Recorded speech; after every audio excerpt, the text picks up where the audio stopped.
YouTube, is South Carolina a good place to live? I remember when I was first moving here, I heard someone call it South Kakalaki. I thought to myself, where in the redneck did I just move to? Rest assured, we have our own southern drawl and culture here, but cities like Greenville, Columbia, and Charleston are excellent places to call home, and they may cater to everyone's needs differently. So let's take a look at some of the positive attributes of living in South Carolina first. Charleston has the beaches, Columbia has the lakes, and thank goodness because it is hotter than hell in the summer there. And Greenville has, well, we have it all. Lakes, mountains, a quick trip to the beach, and a great quality of life. So I love that we have 4 seasons here, and I ain't talking about the hotel. South Carolina generally enjoys a mild climate with warm summers and mild winters, making it attractive to people who prefer a temperate climate.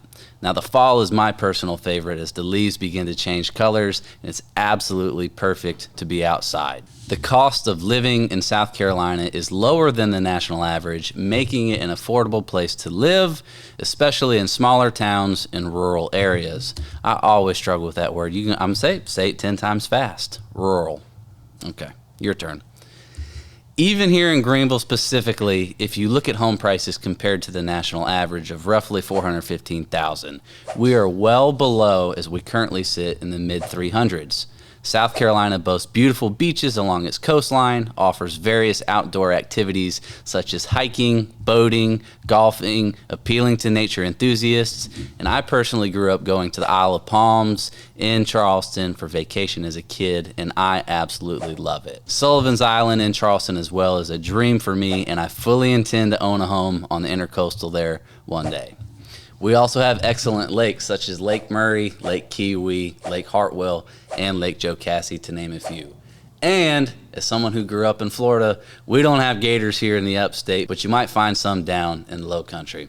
Okay, side note, and I've always wondered this, why is it called the low country and Greenville is called the upstate? Shouldn't it be the high country? Nonetheless, riddle me that. Anyhow, the state is rich in history with landmarks from the Revolutionary and Civil Wars and vibrant cultural traditions, including Gullah culture, which is in the low country. All right, last but not least, we've touched on this before, South Carolina is known for its friendly and welcoming residents, often referred to as Southern hospitality, creating a warm and inviting atmosphere. I have to say it, Southern hospitality is real, y'all. But with the good comes the bad, and it's important for me to give you an honest reflection of what living in South Carolina really looks like. So here's the ugly. As Greenville has grown and more people move here, times we do see increased traffic congestion in certain parts of the city. I think most people who live in Greenville would tell you to avoid Woodruff Road like the plague, especially at rush hour. In my part of town, I've also seen an increase in traffic recently at Augusta Road, where Church Street turns into Mills Avenue. Every time I drive by, I wish that there was an overpass at this intersection, and I wonder when that's going to happen.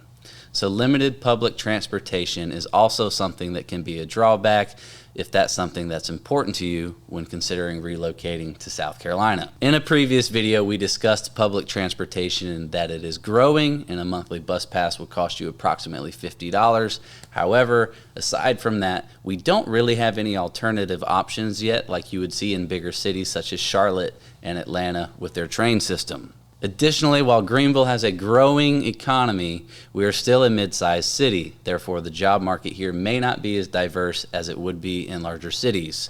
Certain specialized professions may have fewer opportunities compared to more significant metropolitan areas.